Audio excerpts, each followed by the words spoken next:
Hello.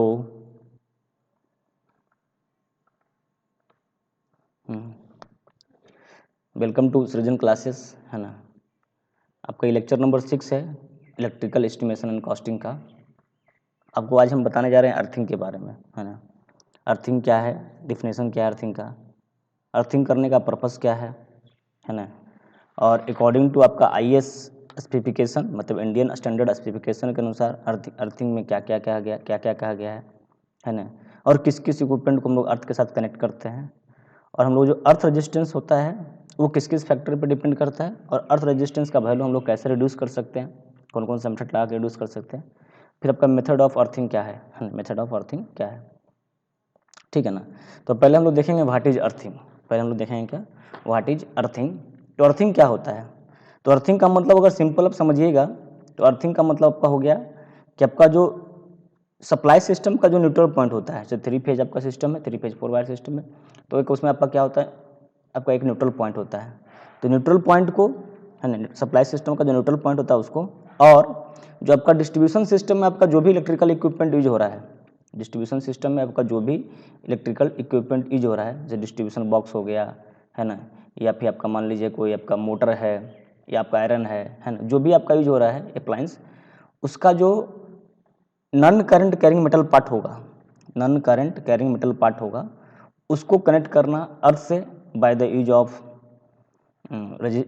Wire या फिर conductor, और उस वायर और कंडक्टर का आपका जो रेजिस्टेंस का वैल्यू होगा वो नेग्लिजिबल होगा, मतलब वेरी लो होगा, ताकि हर एक टाइम पे आपका जो है इलेक्ट्रिकल एनर्जी डिस्चार्ज होता रहे without any danger, without any danger. ये आपका सिंपल मीनिंग हो गया अर्थिंग का। देखिए आपका लिखा हुआ है व्हाट इज अर्थिंग। तो earthing means connecting neutral point of supply system और the non current carrying metal parts used in an electrical distribution system to the general mass of the earth by wire of negligible resistance, है ना।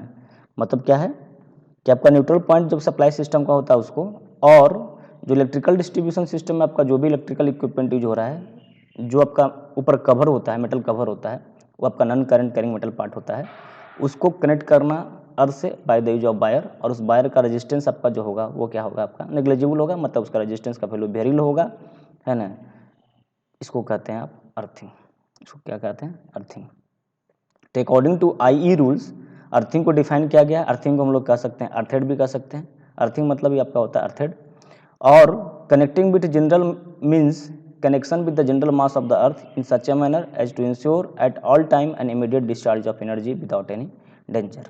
ये आपका हो गया earthing. ये आपका क्या हो गया, अर्थिंग, ठीक है ना। तो देखिए इस फिगर आप देखिएगा, अर्थिंग भी है और आपका ग्राउंडिंग भी है। एक फिगर आपका लिया गया है, अर्थिंग भी यहाँ पे और आपका क्या है, ग्राउंडिंग भी है। तो अर्थिंग का मतलब देखिए आपका क्या हो गया, अर्थिंग का कंडीशन क्या होता है कि आपका देखिए ये आपका मोटर है, ये मोटर का आपका ऊपर वाला प्रोटेक्टिंग कवर है, जो भी आपका होता है किसका होता है, आपका मेटल का होता है ना। और ये भी देखिए आपका डिस्ट्रीब्यूशन बॉक्स मान लीजिए, तो इसका ऊपर वाला जो कवर होगा, प्रोटेक्टिंग कवर जो लगा रहता है ऊपर का, ये भी आपका किसका होता है, मेटल का होता है ना। तो आपका जो ऊपर वाला कवर होता है इसमें आपका करंट नहीं होता है इनिशियली, अगर विदाउट फॉल्ट कंडीशन, मतलब नॉर्मल कंडीशन इसमें आपका करंट पास नहीं करता है। तो इसको कनेक्ट करना किससे, अर्थ से, है ना, और इसको कनेक्ट करना अर्थ से, इसको आपको कहते हैं अर्थिंग, है ना। मतलब the circuit that parts does not carry current under normal condition, और उसको जो जोड़ते हैं हम लोग अर्थ से हैं, है ना, bye the use of conductor, इसको हम लोग कहते हैं अर्थिंग। क्या कहते हैं इसको, अर्थिंग। और ग्राउंडिंग क्या होता है, तो ग्राउंडिंग मतलब क्या हो गया, जो सर्किट जो आपका नॉर्मल कंडीशन में, वैसा सर्किट जो नॉर्मल कंडीशन में भी करंट कैरिंग करता है, करंट क्या करता है, कैरी करता है, उसको कहते हैं ग्राउंडिंग। उसको जोड़ना अर्थ से, उसको कहते हैं ग्राउंडिंग। देखिए यहाँ पे ये आपका लाइन फेज हो गया, मतलब फेज वायर हो गया, ये आपका न्यूट्रल वायर हो गया, है ना। न्यूट्रल वायर को कनेक्ट करते हैं किससे, अर्थ से, by the use of wire, इसको कहते हैं हम लोग ग्राउंडिंग। मतलब जो circuit that parts does carry current under normal condition is called grounding, is called grounding. अब अर्थिंग क्या प्रोटेक्शन प्रोवाइड करता है, अर्थिंग जनरली प्रोटेक्शन प्रोवाइड करता है पीपल को, एनिमल्स को, इलेक्ट्रिकल शॉक से बचने के लिए। अगर इफ एबनॉर्मल कंडीशन कभी हो गया, एबनॉर्मल कंडीशन मतलब कोई फॉल्ट हो गया, या अंदर का बैंडिंग आपका इंसुलेशन फेल हो गया, अगर अंदर का बैंडिंग इंसुलेशन फेल होगा तो आपका जो कंडक्टर कैरिंग करंट जो आपको कैरी कर रहा है करंट को, वो टच किसको करेगा, आपका मेटल पार्ट जो आपका ऊपर वाला होगा, इसको टच करेगा, उसकी वजह से इसमें करंट फ्लो होगा, है ना। तो अगर इस कवर को अगर कोई पर्सन टच करेगा तो उसको क्या लगेगा, इलेक्ट्रिक शॉक लगेगा। अगर प्रॉपर अर्थिंग किया हुआ है तो सीवियर शॉक, इलेक्ट्रिक शॉक आपको लगने से बचाएगा, क्या बचाएगा, है ना। तो ये आपका हो गया अर्थिंग के लिए, है ना। और ये आपका जो बेसिकली आपका ग्राउंडिंग जो है ये आपका प्रोटेक्शन प्रोवाइड करता है पावर सिस्टम इक्विपमेंट का, पावर सिस्टम इक्विपमेंट का, है ना। और अर्थिंग में बेसिकली आपका जो वायर का कलर होता है वो होता है ग्रीन कलर का होता है, किसका होता है, ग्रीन कलर का होता है। और ग्राउंडिंग आपका जो कलर होता है वायर का जनरली आपका कौन सा होता है, ब्लैक कलर का होता है, ठीक है ना। और बॉन्डिंग क्या हो गया, बॉन्डिंग मतलब जो connecting to machines, metallic body को आपका दो मशीन को कनेक्ट करना सो कहते हैं बॉन्डिंग। देखिए आपका ये भी ऊपर कवर है और ये भी ऊपर कवर है, दोनों को जोड़ दिया जाता है, इसको कहते हैं आपका बॉन्डिंग। इसको क्या कहते हैं हम लोग, है बॉन्डिंग, ठीक है ना। तो आपका बेसिक मीनिंग था आपका क्या कहते हैं इसका, अर्थिंग का और ग्राउंडिंग का, है ना, बेसिक डिफरेंस था। अब देखिए एक आपका ले रहे हैं इलेक्ट्रिकल इक्विपमेंट विदाउट अर्थिंग, मतलब इसमें अर्थिंग आपका कनेक्ट किया हुआ नहीं है, ठीक है ना। तो अब मान लीजिए आपका ये डिस्ट्रीब्यूशन ट्रांसफार्मर है जिसका एक फेज मैंने दिखाया है ना, सेकेंडरी फेज दिखाया ओनली है, प्राइमरी और सेकेंडरी मतलब एक फेज है, 3 फेज अगर होगा तो एक ही फेज मैंने दिखाया है। तो एक आपका फेज वायर हो गया, एक आपका न्यूट्रल वायर हो गया, है ना। अब देखिए न्यूट्रल वायर को अर्थ से कनेक्ट किया मतलब आपका ग्राउंडिंग है, ये आपका क्या है, ग्राउंडिंग किया हुआ है ना। क्योंकि न्यूट्रल वायर भी आपका क्या है, करंट कैरिंग करता है अंडर नॉर्मल कंडीशन में, रिटर्न प्रोवाइड करता है। अब देखिए मान लीजिए आपको कोई इलेक्ट्रिकल इक्विपमेंट है, इसमें आपने सप्लाई दिया, पहले क्या किए, यहाँ से आपका लाइन और न्यूट्रल वायर आएगा, है ना। उसके बाद इसको हम लोग देंगे आपका एनर्जी मीटर में, एनर्जी मीटर से डिस्ट्रीब्यूशन बोर्ड में, डिस्ट्रीब्यूशन बोर्ड से आपका जाएगा आपके रूम में जो लगा हुआ है बोर्ड उसमें जाएगा। और वहाँ पे मान लीजिए आपका सॉकेट है और इस इलेक्ट्रिकल इक्विपमेंट का आपका क्या होगा, प्लग होगा, उसको आप सॉकेट में लगाइएगा, सॉकेट में क्या करके लगाइएगा।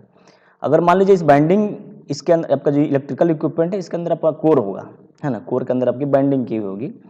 इफ इन केस उस बाइंडिंग का इंसुलेशन अगर फेल हो गया, है ना, इसके इन केस किसी फॉल्ट की वजह से आपका उस बाइंडिंग का इंसुलेशन फेल हो गया, तो बाइंडिंग में एक्चुअली क्या करता है, वो करंट कैरिंग करता है, तो उसकी वजह से क्या होगा, आपका इंसुलेशन अगर फेल होगा तो आपका जो मेटल कवर होगा ऊपर वाला उसको टच होगा, क्या करेगा, कनेक्टर क्या करेगा, टच करेगा। उसके वजह से क्या होगा, इस कनेक्टर के इस आपका जो मेटालिक पार्ट है इसके ऊपर आपका क्या आएगा, करंट आएगा, क्या आएगा, आपका करंट आएगा। क्योंकि आपका जो कंडक्टर में जो चार्ज है ना, वो चार्ज कहाँ ट्रांसफर होगा, आपका इस पे मेटल कवर पे, मेटल कवर पे किस पे चार्ज ट्रांसफर हुआ, इस पे। अगर इस इलेक्ट्रिकल इक्विपमेंट को कोई पर्सन टच करता है, क्या करता है, टच करता है, तो उसके वजह से इसको क्या लगेगा, इलेक्ट्रिक शॉक लगेगा। क्यों, क्योंकि मान लीजिए आपका जो मेटल कवर है उसका कुछ ना कुछ रेजिस्टेंस होगा और इसमें करंट पास कर रहा है तो उसकी वजह से कुछ ना कुछ वोल्टेज होगा, और आपका जो पर्सन खड़ा है ग्राउंड पे, जमीन पे, ये आपका 0 वोल्ट होता है, अर्थ का क्या होता है, 0 वोल्ट होता है ना, क्या होता है, 0 वोल्ट।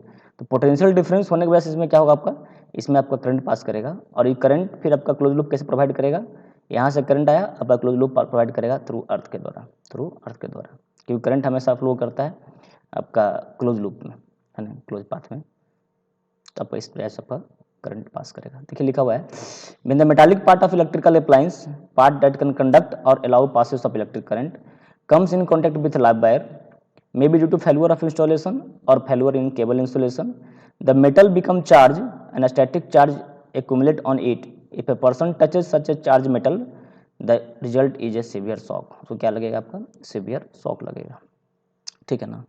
यहाँ पर अर्थिंग क्या हुआ नहीं है।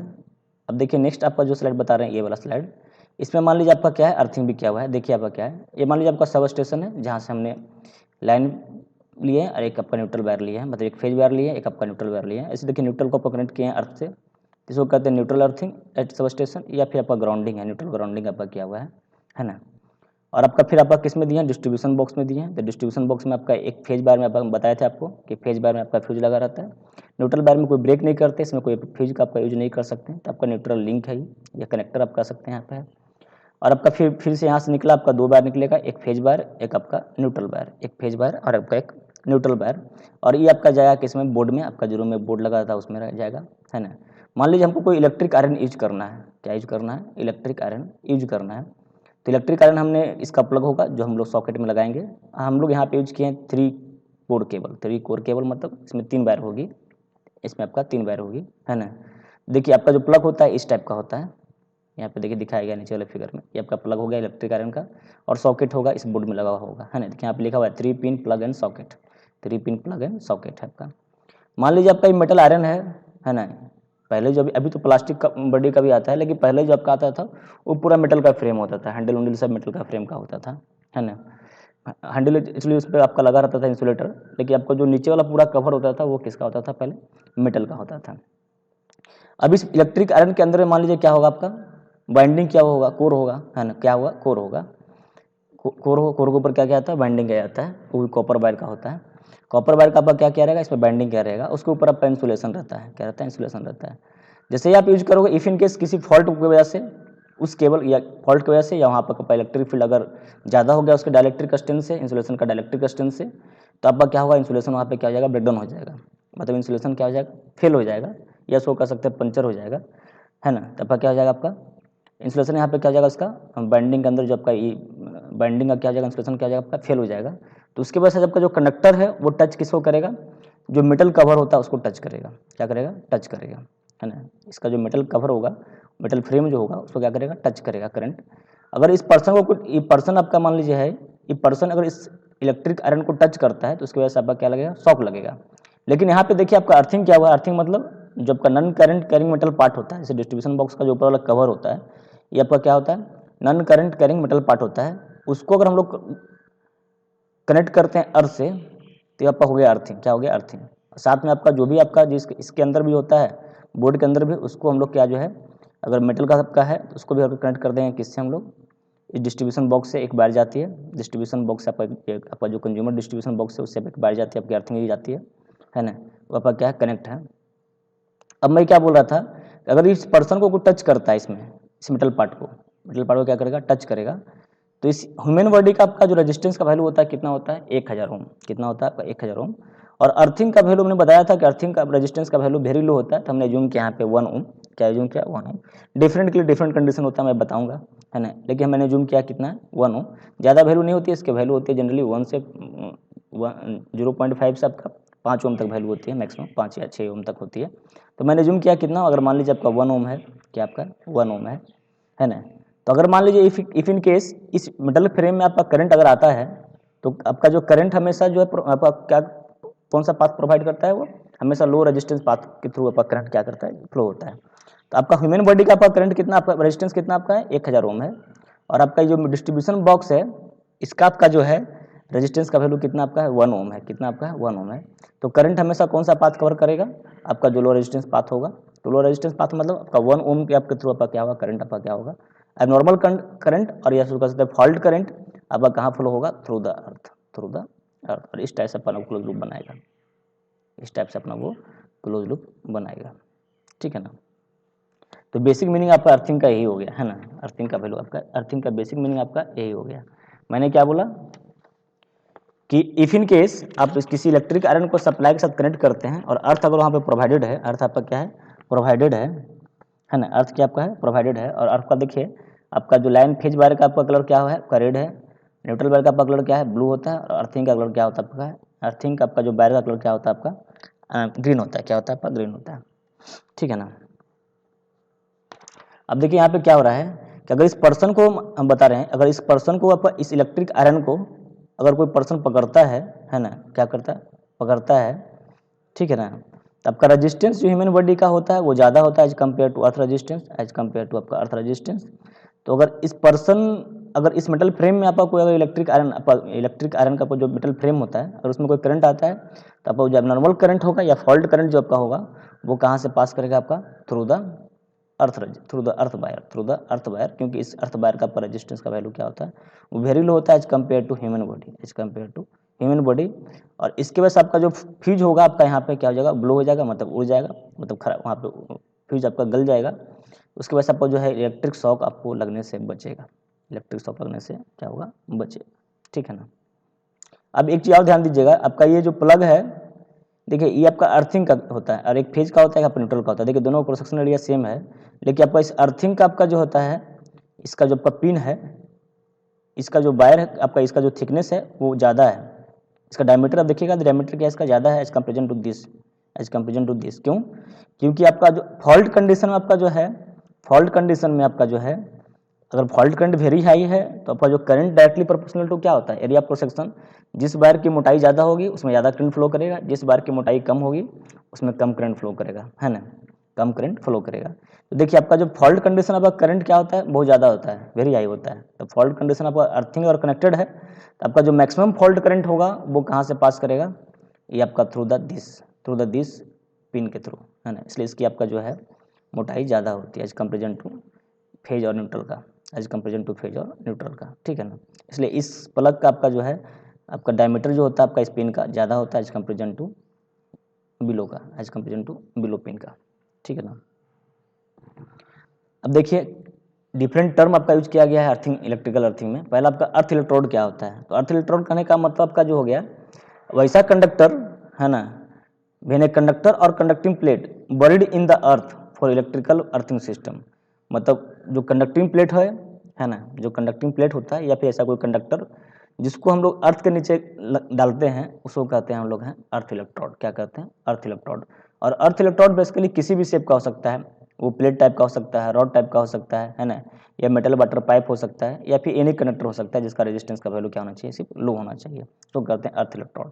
देखिए आपको फिगर में दिखाएंगे, आपका देखिए ये कंडक्टिंग प्लेट को बरीड किया गया है, बरीड मतलब जमीन के नीचे आपका बरीड किया गया है, इसको कहते हैं आपका अर्थ इलेक्ट्रोड। तो यहाँ पे बेसिकली अर्थ प्लेट है, ये आपका रॉड टाइप का भी हो सकता है ना, ये आपका जो मेटल वाटर पाइप होता है वो भी हो सकता है ना, तो इसको हम लोग कहते हैं अर्थ इलेक्ट्रोड। क्या कहते हैं इसको, अर्थ इलेक्ट्रोड, है ना। ये आपका पूरा अर्थ इलेक्ट्रोड है, ये किसी भी शेप का हो सकता है, ठीक है ना। अब देखिए एक यहाँ पे आपका अर्थिंग लीड है, एक अर्थिंग लीड है और एक आपका कनेक्टिंग पॉइंट है, एक आपका अर्थ कंटिन्यूटी कंडक्टर है। देखिए आपका फिर देखेंगे अर्थेड क्या होता है। अर्थेड का मतलब सिंपल हो गया कि आपका कोई भी इलेक्ट्रिकल डिवाइस या अप्लायंस है ना, या फिर वो वायरिंग सिस्टम है जिसको अर्थ के थ्रू कनेक्ट करते हैं उसको कहते हैं अर्थ इलेक्ट्रोड। उसको क्या कहते हैं, अर्थ तो सॉरी कोई भी इलेक्ट्रिकल डिवाइस या अप्लायंस या फिर वायरिंग सिस्टम उसको अर्थ इलेक्ट्रोड से जो कनेक्ट करते हैं उसको कहते हैं हम लोग अर्थेड डिवाइस। आपका डिवाइस क्या है, अर्थेड है। मतलब मान लीजिए आपका डिस्ट्रीब्यूशन बॉक्स का जो मेटल कवर ऊपर वाला होता है, प्रोटेक्टिंग कवर जो होता है उसका जो अगर उसको कनेक्ट करते हैं किससे, उसको अगर कनेक्ट कर देंगे हम किससे, अर्थ इलेक्ट्रोड से, तो आपका क्या हो गया, वो जो डिवाइस है वो क्या आपका है, अर्थेड डिवाइस है। उसको क्या कहते हैं हम लोग है, अर्थेड डिवाइस है। एक आपका होता है सॉलिडली अर्थेड। सॉलिडली अर्थेड मतलब क्या हो गया आपका कि आपका जो भी इलेक्ट्रिकल इक्विपमेंट को या आपका अप्लायंस को है ना, या इलेक्ट्रिकल डिस्ट्रीब्यूशन सिस्टम जो भी आपका इक्विपमेंट यूज किए हैं उसको डायरेक्टली अगर आप कनेक्ट डायरेक्टली आप अगर ऐड करते हैं किससे, अर्थ इलेक्ट्रोड से, without any fuse, without any circuit breaker, without any resistance, without any reactance, without any impedance, तो वो कहते हैं सॉलिडली अर्थेड। उसको क्या कहते हैं, सॉलिडली अर्थेड, है ना। मतलब सिंपल आप क्या कर रहे हैं, डायरेक्टली हम ऐड कर रहे हैं विद आपका जो अर्थ इलेक्ट्रोड था उससे डायरेक्टली आप कनेक्ट कर रहे हैं किसको, इलेक्ट्रिकल अप्लायंस को, है ना, विदाउट एनी फ्यूज, उसमें आपका कोई फ्यूज लगा हुआ नहीं है, कोई सर्किट ब्रेकर नहीं है, कोई रेजिस्टेंस नहीं है, कोई इम्पीडेंस नहीं है, कोई रिएक्टेंस नहीं है, तो उसको कहते हैं हम लोग सॉलिडली अर्थेड। और रेजिस्टेंस अर्थेड कब होगा, जब किसी वायर में आप रेजिस्टेंस अगर ऐड कर देंगे और उसको अगर ऐड कर रहे हैं आप किससे, उसको अगर आप लगा रहे हैं किससे, अर्थ इलेक्ट्रोड से, तो वो कहेंगे रेजिस्टेंस अर्थेड। उसी तरह आपका रिएक्टेंस है और उसी तरह आपका इम्पीडेंस है ना। तो आपका क्लियर हो गया अर्थ इलेक्ट्रोड क्या होता है। अर्थ इलेक्ट्रोड कहने का मतलब हो गया कि जब जो भी कंडक्टिंग प्लेट को बरीड किया गया है बिलो द अर्थ उसको कहते हैं हम लोग अर्थ इलेक्ट्रोड। और अर्थ इलेक्ट्रोड किसी भी शेप का हो सकता है, खाली ध्यान रखना है कि उस कंडक्टिंग प्लेट का आपका जो रेजिस्टेंस का वैल्यू होना चाहिए वो वेरी लो होना चाहिए, ठीक है ना, वो वेरी लो होना चाहिए। अब देखिए अर्थ लीड क्या होता है। अर्थ लीड मतलब कहने का मतलब द कंडक्टर वायर और conductive strip connected between earth electrode and electrical installation system and device is called earth electrode, earth lead. मतलब जो कंडक्टर यूज कर रहे हैं किसके किसके बीच, अर्थ इलेक्ट्रोड के बीच, अर्थ इलेक्ट्रोड के बीच और आपका जो इलेक्ट्रिकल अप्लायंस के बीच आपका जो भी कनेक्टर यूज कर रहे हैं उसको कहते हैं हम लोग, क्या कहते हैं उसको है अर्थिंग लीड कहते हैं। क्या कहते हैं उसको, अर्थिंग लीड कहते हैं, ठीक है ना। तो क्या कहते हैं हम लोग है, अर्थिंग लीड कहते हैं, ठीक है ना। एक आपका होता है अर्थ कंटिन्यूटी कंडक्टर। अर्थ कंटिन्यूटी कंडक्टर क्या होता है, बेसिकली आपका जो अर्थिंग लीड से के बीच है, अर्थिंग लीड के बीच और आपका इलेक्ट्रिकल अप्लायंस के बीच जो आपका वायर यूज होता है उसको कहते हैं हम लोग अर्थ कंटिन्यूटी कंडक्टर, अर्थ कंटिन्यूटी कंडक्टर। आपका अर्थ इलेक्ट्रोड ठीक हो गया। अब अर्थिंग लीड का मतलब क्या होगा, जो ग्राउंड से आपका जो कंडक्टिंग प्लेट है उससे जो आपका जो कनेक्ट कर रहे हैं कहाँ, ऊपर तक ला रहे हैं, ऊपर तक ला रहे हैं मतलब कहाँ तक ला रहे हैं आप, जमीन के ऊपर तक जो ला रहे हैं, जमीन के नीचे आपका होता है अर्थ इलेक्ट्रोड और जमीन के नीचे से जो आपका वायर यूज कर रहे हैं या आपका जो कनेक्टर यूज कर रहे हैं कहाँ तक, जमीन के ऊपर तक ला रहे हैं, उसको कहते हैं हम लोग हैं अर्थिंग लीड। क्या कहते हैं, अर्थिंग लीड, आपका कनेक्टिंग पॉइंट है। और फिर इस कनेक्टिंग पॉइंट के बाद आपका जो कनेक्टर यूज होता है अप्लायंस तक जो आपका यूज होता है उसको कहते हैं अर्थ कंटिन्यूटी कंडक्टर, अर्थ कंटिन्यूटी कंडक्टर। तो अर्थ कंटिन्यूटी कंडक्टर बेसिकली आपका कहाँ से कहाँ कनेक्ट होता है, अर्थिंग लीड से इलेक्ट्रिकल अप्लायंस के बीच, उसको कहते हैं अर्थ कंटिन्यूटी कंडक्टर। और आपका जो है अर्थ लीड क्या होता है, अर्थ लीड आपका वही होता है जो आपका जमीन के नीचे से आपका जो कंडक्टिंग प्लेट था उससे आपका जो वायर आ रहा है कहाँ तक, जमीन के ऊपर तक, जमीन के जस्ट ऊपर तक, है ना, यहाँ पे कनेक्टिंग पॉइंट होता है जहाँ पे हम लोग कनेक्ट करते हैं अर्थ कंडक्टिविटी कंडक्टर को। तो यहाँ तक आपका जो वायर या कनेक्टर आपका जो यूज हो रहा है उसको हम लोग कहते हैं अर्थिंग लीड। क्या कहते हैं? अर्थिंग लीड, ठीक है ना। और अर्थ रेजिस्टेंस क्या होता है? अर्थ रेजिस्टेंस का वैल्यू जो आपका क्या होता है? अर्थ रेजिस्टेंस का वैल्यू अगर देखिएगा तो आपका अल्जेब्रिक सम ऑफ इसका रेजिस्टेंस का वैल्यू मतलब अर्थ इलेक्ट्रोड का वैल्यू, अर्थिंग लीड का रेजिस्टेंस का वैल्यू और आपका अर्थ कंटिन्यूटी कंडक्टर का रेजिस्टेंस का वैल्यू, इस तीनों को वैल्यू का रेजिस्टेंस का वैल्यू ऐड कर देंगे तो इसको कहते हैं अर्थ रेजिस्टेंस। क्या कहते हैं? Earth resistance. इसका वैल्यू आपका वेरी लो होता है। इसका वैल्यू आपका क्या होना चाहिए? वेरी लो होना चाहिए। तो देखिए लिखा हुआ है this is the total resistance between earth electrode and earth in ohm. Earth resistance is the algebraic sum of the resistance of the earth continuity conductor, earth lead और अर्थ इलेक्ट्रोड एंड अर्थ, है ना। सबका आपका जो resistance का value होगा उसको सब ऐड कर देंगे तो क्या क्या कहते हैं उसको है हम लोग अर्थ रेजिस्टेंस, है ना। मतलब जो उसमें वायर अर्थिंग सिस्टम में जो भी आपका कनेक्टर यूज किया गया है उस सब का रेजिस्टेंस का सम कर देंगे, मतलब अर्थ इलेक्ट्रोड का प्लस अर्थिंग लीड का जो आपका है, या फिर आपका कह सकते हैं कंटिन्यूटी कंडक्टर आपका जो है ना, सबका रेजिस्टेंस का वैल्यू अगर ऐड कर देंगे तो हम लोग क्या कहते हैं अर्थ रेजिस्टेंस। और इसका जो आपका और आपका पता है रेजिस्टेंस का आपका जो यूनिट होता है वो क्या होता है आपका ओम, क्या होता है।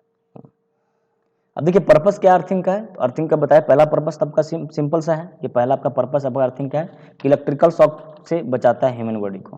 ह्यूमन बॉडी को आपका अर्थिंग से क्या बचाता है? आपका इलेक्ट्रिकल शॉक से क्या होता है? बचाता है ना।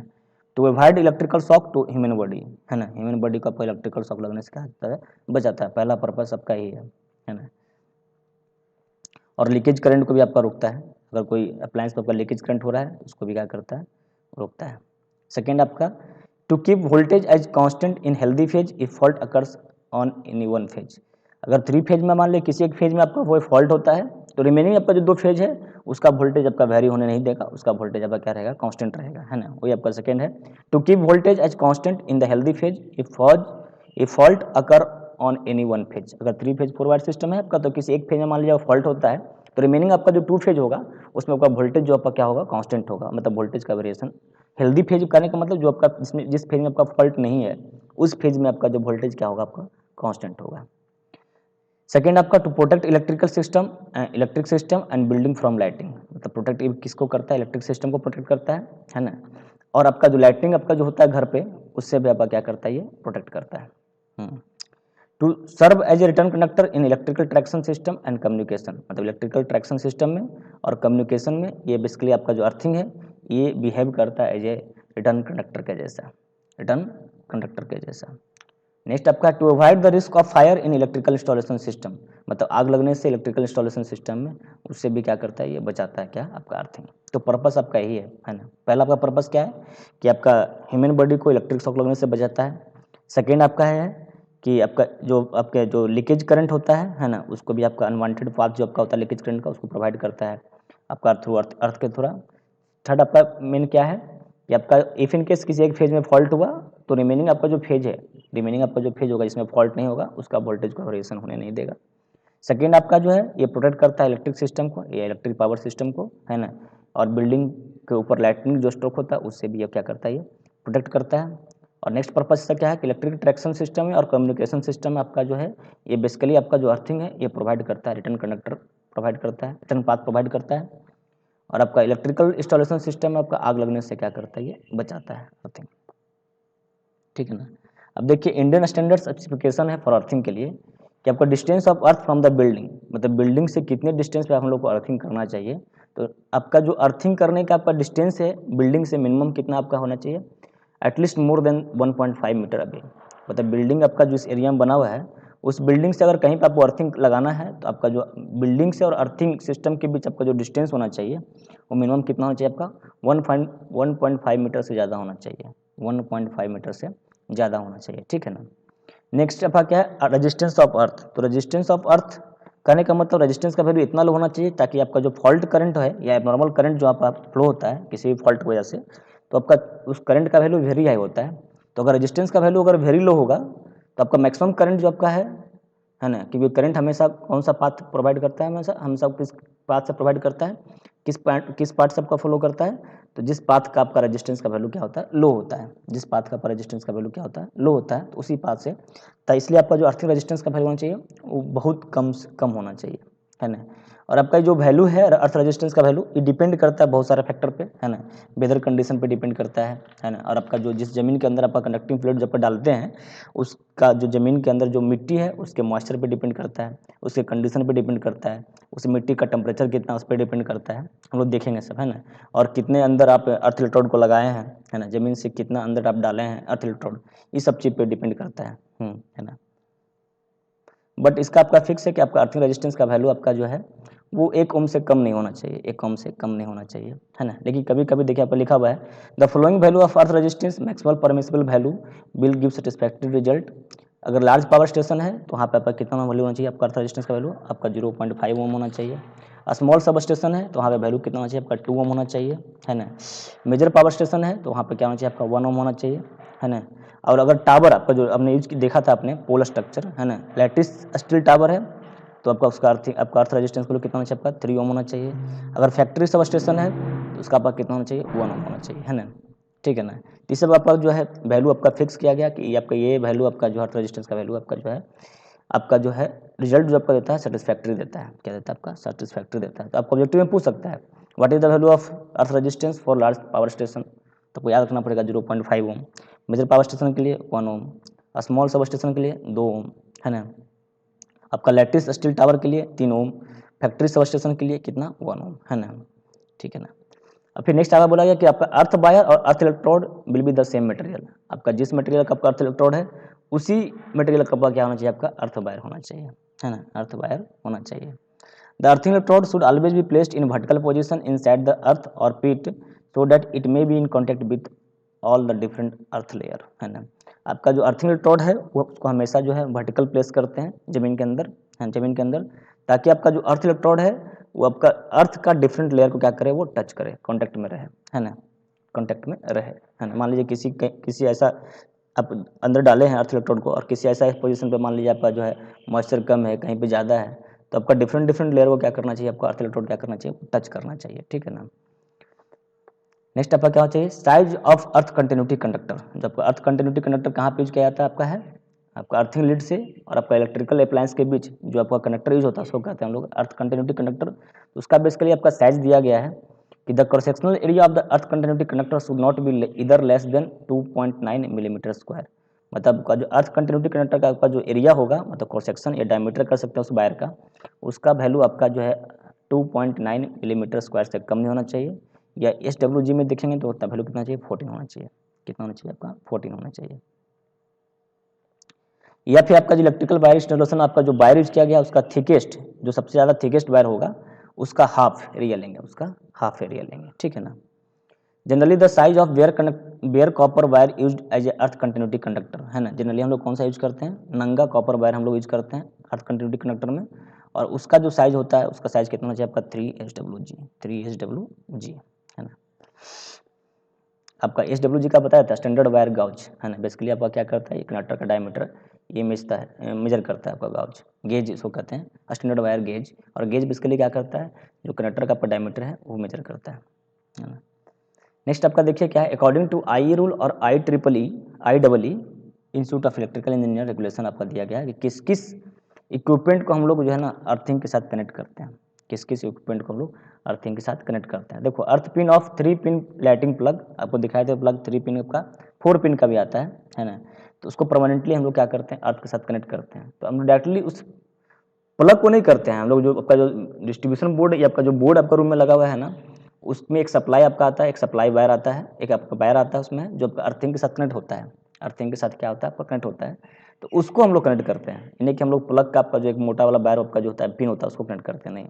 आपका ऑलरेडी जो बोर्ड में आपका है एक अर्थिंग वायर आया हुआ होता है, अर्थिंग वायर को हम लोग क्या करते हैं, और उस अर्थिंग वायर से हम लोग सप्लाई देते हैं किसमें, आपका उस अर्थिंग वायर आपका जो होता है वो आपका कनेक्ट रहता है किसमें, बोर्ड में। और बोर्ड में आपका जो ऊपर वाला पिन होता है जो मोटा होता है ना, इसका डायमीटर ज़्यादा होता है एज कंपेरिजन टू अदर 2 और 3 पिन, उसको हम लोग उस सॉकेट में लगाते हैं, है ना।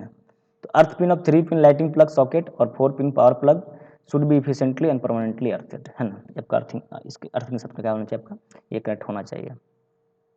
ऑल मेटल केसिंग और मेटल कवरिंग कंटेनिंग और protecting any electrical supply line और apparatus such as GI pipes and conduits enclosing VIR or PVC cable and iron clad switch, iron clad distribution fuse board, ETC should be earthed connected to the earth. मैंने बोला था आपका कि आपका जो भी metal covering आपका जो पार्ट है, जो या प्रोटेक्टिंग कवर है किसी भी ऑपरेटर्स का, है ना, ये आपका सप्लाई सिस्टम आपका जो यूज कर रहे हैं GI पाइप, ये आपका जो कंडक्ट होगा, डिफरेंट टाइप्स ऑफ वायरिंग हम लोग पढ़े थे, है ना, या फिर आप केबल जो यूज कर रहे हैं उसमें, है ना, ये सब क्या होना चाहिए आपका अर्थ के साथ क्या होना चाहिए आपका कनेक्ट होना चाहिए। ये आपका डिस्ट्रीब्यूशन फ्यूज बोर्ड का आपका जो मेटल कवर ऊपर वाला होता है वो भी आपका क्या होना चाहिए कनेक्टेड होना चाहिए, किसके थ्रू, अर्थिंग के थ्रू, है ना, अर्थ के थ्रू आपका क्या होना चाहिए आपका कनेक्टेड होना चाहिए, ठीक है ना।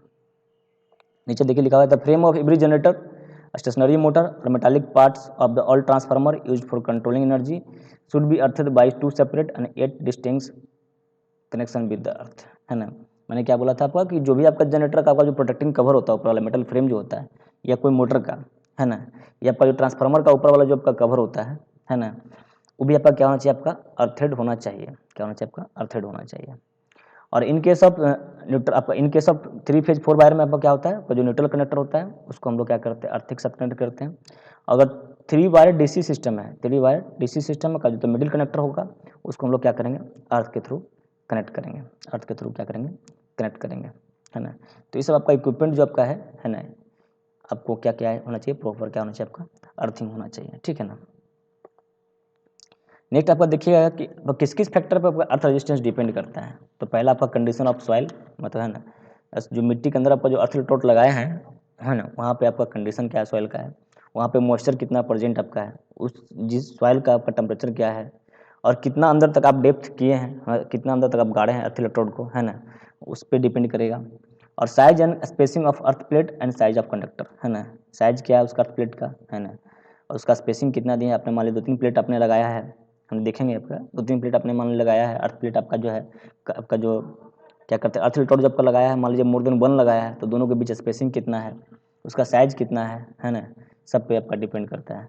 फिर आपका अंदर हम लोग मॉइस्चर को आपका इंक्रीज करने के लिए हम लोग कोल डस्ट डालते हैं, चारकोल डालते हैं अर्थ इलेक्ट्रोड के बीच, हम लोग बताएंगे साल्ट डालते हैं।